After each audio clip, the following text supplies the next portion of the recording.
Gênesis 31. Jacó, porém, ouviu falar que os filhos de Labão estavam dizendo: Jacó tomou tudo o que o nosso pai tinha e juntou toda a sua riqueza à custa do nosso pai. E Jacó percebeu que a atitude de Labão para com ele já não era a mesma de antes. E o Senhor disse a Jacó: Volte para a terra de seus pais e de seus parentes, e eu estarei com você. Então Jacó mandou chamar Raquel e Lia para virem ao campo onde estavam os seus rebanhos e lhes disse: Vejo que a atitude do seu pai para comigo não é mais a mesma, mas o Deus de meu pai tem estado comigo. Vocês sabem que trabalhei para seu pai com todo o empenho, mas ele tem me feito de tolo, mudando o meu salário 10 vezes. Contudo, Deus não permitiu que ele me prejudicasse. Se ele dizia: As crias salpicadas serão o seu salário, todos os rebanhos geravam filhotes salpicados. E se ele dizia: As que têm listras serão o seu salário, todos os rebanhos geravam filhotes com listras. Foi assim que Deus tirou os rebanhos de seu pai e os deu a mim. Na época do acasalamento, tive um sonho em que olhei e vi que os machos que fecundavam o rebanho tinham listras, eram salpicados e malhados. O anjo de Deus me disse no sonho: Jacó, eu respondi: Eis-me aqui. Então ele disse: Olhe e veja que todos os machos que fecundam o rebanho têm listras, são salpicados e malhados, porque tenho visto tudo o que Labão lhe fez. Sou o Deus de Betel, onde você ungiu uma coluna e me fez um voto. Saia agora desta terra e volte para a sua terra natal. Raquel e Lia disseram a Jacó: Temos ainda parte na herança dos bens de nosso pai? Não nos trata ele como estrangeiras? Não apenas nos vendeu, como também gastou tudo o que foi pago por nós. Toda a riqueza que Deus tirou de nosso pai é nossa e de nossos filhos. Portanto, faça tudo quanto Deus lhe ordenou. Então Jacó ajudou seus filhos e suas mulheres a montar nos camelos e conduziu todo o seu rebanho, junto com todos os bens que havia acumulado em Padã-Arã, para ir à terra de Canaã, à casa de seu pai Isaque. Enquanto Labão tinha saído para tosquear suas ovelhas, Raquel roubou de seu pai os ídolos do clã. Foi assim que Jacó enganou a Labão, o arameu, fugindo sem lhe dizer nada.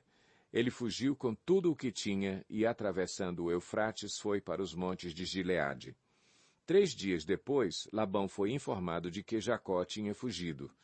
Tomando consigo os homens de sua família, perseguiu Jacó por 7 dias e o alcançou nos montes de Gileade.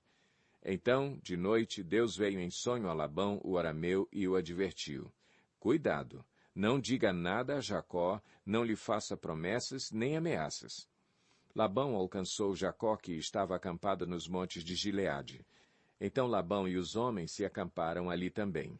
Ele perguntou a Jacó: Que foi que você fez? Não só me enganou, como também raptou minhas filhas como se fossem prisioneiras de guerra?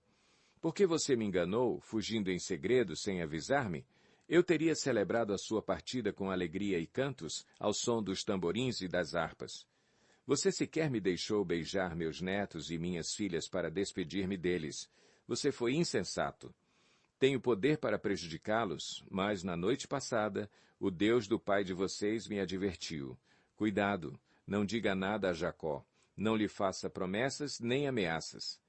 Agora, se você partiu porque tinha saudade da casa de seu pai, por que roubou meus deuses? Jacó respondeu a Labão: Tive medo, pois pensei que você tiraria suas filhas de mim à força.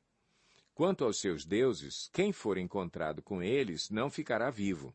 Na presença dos nossos parentes, veja você mesmo se está aqui comigo qualquer coisa que lhe pertença, e se estiver, leve-a de volta. Ora, Jacó não sabia que Raquel os havia roubado. Então Labão entrou na tenda de Jacó e nas tendas de Lia e de suas 2 servas, mas nada encontrou. Depois de sair da tenda de Lia, entrou na tenda de Raquel. Raquel tinha colocado os ídolos dentro da sela do seu camelo e estava sentada em cima. Labão vasculhou toda a tenda, mas nada encontrou.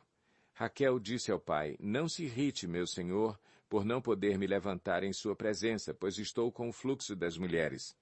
Ele procurou os ídolos, mas não os encontrou. Jacó ficou irado e queixou-se a Labão: Qual foi meu crime? Que pecado cometi para que você me persiga furiosamente? Você já vasculhou tudo o que me pertence. Encontrou algo que lhe pertença? Então coloque tudo aqui na frente dos meus parentes e dos seus, e que eles julguem entre nós dois. 20 anos estive com você. Suas ovelhas e cabras nunca abortaram, e jamais comi um só carneiro do seu rebanho. Eu nunca levava a você os animais despedaçados por feras.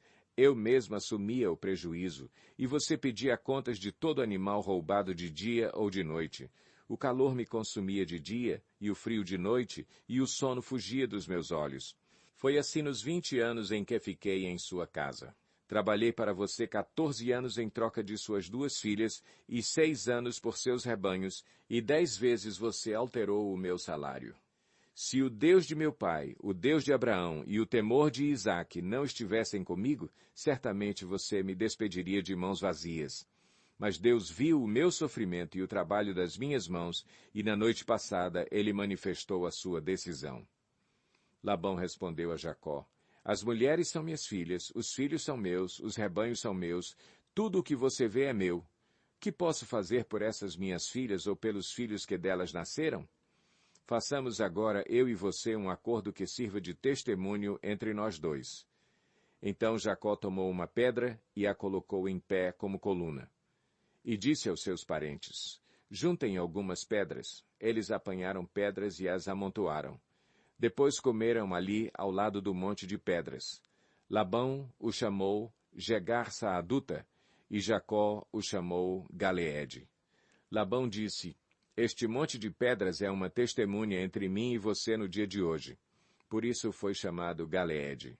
Foi também chamado Mispá, porque ele declarou: Que o Senhor nos vigie, a mim e a você, quando estivermos separados um do outro. Se você maltratar minhas filhas ou menosprezá-las, tomando outras mulheres além delas, ainda que ninguém saiba, lembre-se de que Deus é testemunha entre mim e você. Disse ainda Labão a Jacó: Aqui estão este monte de pedras e esta coluna que coloquei entre mim e você. São testemunhas de que não passarei para o lado de lá para prejudicá-lo, nem você passará para o lado de cá para prejudicar-me. Que o Deus de Abraão, o Deus de Naor, o Deus do pai deles, julgue entre nós. Então Jacó fez um juramento em nome do temor de seu pai Isaque.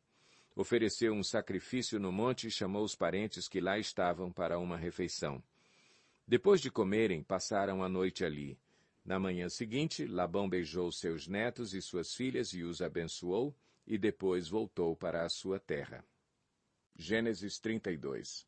Jacó também seguiu o seu caminho, e anjos de Deus vieram ao encontro dele. Quando Jacó os avistou, disse: Este é o exército de Deus. Por isso deu àquele lugar o nome de Maanaim. Jacó mandou mensageiros adiante dele a seu irmão Esaú, na região de Seir, território de Edom. E lhes ordenou: Vocês dirão o seguinte ao meu senhor Esaú: Assim diz teu servo Jacó: Morei na casa de Labão e com ele permaneci até agora. Tenho bois e jumentos, ovelhas e cabras, servos e servas. Envio agora esta mensagem ao meu senhor para que me recebas bem. Quando os mensageiros voltaram a Jacó, disseram-lhe: Fomos até seu irmão Esaú, e ele está vindo ao seu encontro, com 400 homens. Jacó encheu-se de medo e foi tomado de angústia. Então dividiu em 2 grupos todos os que estavam com ele, bem como as ovelhas, as cabras, os bois e os camelos, pois assim pensou: se Esaú vier e atacar um dos grupos, o outro poderá escapar. Então Jacó orou: Ó Deus de meu pai Abraão, Deus de meu pai Isaque, ó Senhor que me disseste: volte para a sua terra e para os seus parentes, e eu o farei prosperar. Não sou digno de toda a bondade e lealdade com que trataste o teu servo. Quando atravessei o Jordão, eu tinha apenas o meu cajado, mas agora possuo 2 caravanas. Livra-me, rogo-te, das mãos de meu irmão Esaú, porque tenho medo que ele venha nos atacar, tanto a mim como às mães e às crianças. Pois tu prometeste: esteja certo de que eu o farei prosperar, e farei os seus descendentes tão numerosos como a areia do mar, que não se pode contar.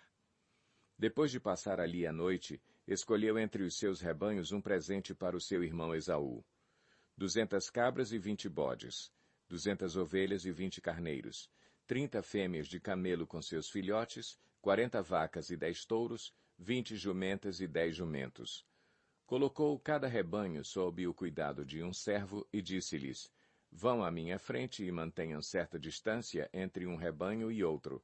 Ao que ia à frente, deu a seguinte instrução: Quando meu irmão Esaú encontrar-se com você e lhe perguntar: A quem você pertence, para onde vai, e de quem é todo este rebanho à sua frente? Você responderá: É do teu servo Jacó.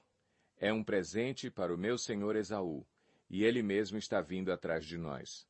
Também instruiu o segundo, o terceiro e todos os outros que acompanhavam os rebanhos. Digam também a mesma coisa a Esaú quando o encontrarem. E acrescentem: Teu servo Jacó está vindo atrás de nós, porque pensava: Eu o apaziguarei com esses presentes que estou enviando antes de mim. Mais tarde, quando eu o vir, talvez me receba. Assim os presentes de Jacó seguiram à sua frente, ele, porém, passou a noite no acampamento. Naquela noite Jacó levantou-se, tomou suas 2 mulheres, suas 2 servas e seus 11 filhos para atravessar o lugar de passagem do Jaboque. Depois de havê-los feito atravessar o ribeiro, fez passar também tudo o que possuía, e Jacó ficou sozinho. Então veio um homem que se pôs a lutar com ele até o amanhecer. Quando o homem viu que não poderia dominá-lo, tocou na articulação da coxa de Jacó, de forma que ele deslocou a coxa enquanto lutavam. Então o homem disse: Deixe-me ir, pois o dia já desponta. Mas Jacó lhe respondeu: Não te deixarei ir, a não ser que me abençoes. O homem lhe perguntou: Qual é o seu nome? Jacó, respondeu ele. Então disse o homem: Seu nome não será mais Jacó, mas sim Israel, porque você lutou com Deus e com homens e venceu. Prosseguiu Jacó: Peço-te que digas o teu nome. Mas ele respondeu: Por que pergunta o meu nome? E o abençoou ali. Jacó chamou aquele lugar Peniel, pois disse: Vi a Deus face a face, e, todavia, minha vida foi poupada. Ao nascer do sol, atravessou Peniel, mancando por causa da coxa. Por isso, até o dia de hoje, os israelitas não comem o músculo ligado à articulação do quadril, porque nesse músculo Jacó foi ferido. Gênesis 33. Quando Jacó olhou e viu que Esaú estava se aproximando com 400 homens, dividiu as crianças entre Lia, Raquel e as 2 servas. Colocou as servas e os seus filhos à frente, Lia e seus filhos depois, e Raquel com José por último. Ele mesmo passou à frente e, ao aproximar-se do seu irmão, curvou-se até o chão 7 vezes. Mas Esaú correu ao encontro de Jacó e abraçou-se ao seu pescoço e o beijou, e eles choraram. Então Esaú ergueu o olhar e viu as mulheres e as crianças, e perguntou: Quem são estes? Jacó respondeu: São os filhos que Deus concedeu ao teu servo. Então as servas e os seus filhos se aproximaram e se curvaram. Depois Lia e os seus filhos vieram e se curvaram. Por último chegaram José e Raquel e também se curvaram. Esaú perguntou: O que você pretende com todos os rebanhos que encontrei pelo caminho? Ser bem recebido por ti, meu senhor, respondeu Jacó. Disse, porém, Esaú: Eu já tenho muito, meu irmão. Guarde para você o que é seu. Mas Jacó insistiu: Não, se te agradaste de mim, aceita este presente de minha parte, porque ver a tua face é como contemplar a face de Deus. Além disso, tu me recebeste tão bem. Aceita, pois, o presente que te foi trazido, pois Deus tem sido favorável para comigo, e eu já tenho tudo o que necessito. Jacó tanto insistiu que Esaú acabou aceitando. Então disse Esaú: Vamos seguir em frente, eu o acompanharei. Jacó, porém, lhe disse: Meu senhor sabe que as crianças são frágeis, e que estão sob os meus cuidados ovelhas e vacas que amamentam suas crias. Se forçá-las demais na caminhada, um só dia que seja, todo o rebanho morrerá. Por isso, meu senhor, vai à frente do teu servo, e eu sigo atrás, devagar, no passo dos rebanhos e das crianças, até que eu chegue ao meu senhor em Seir. Esaú sugeriu: Permita-me então deixar alguns homens com você. Jacó perguntou: Mas para quê, meu senhor? Ter sido bem recebido já me foi suficiente. Naquele dia, Esaú voltou para Seir. Jacó, todavia, foi para Sucote, onde construiu uma casa para si e abrigos para o seu gado. Foi por isso que o lugar recebeu o nome de Sucote. Tendo voltado de Padã Arã, Jacó chegou a salvo à cidade de Siquém, em Canaã, e acampou próximo da cidade. Por 100 peças de prata comprou dos filhos de Amor, pai de Siquém, a parte do campo onde tinha armado acampamento. Ali edificou um altar e lhe chamou El Eloi Israel.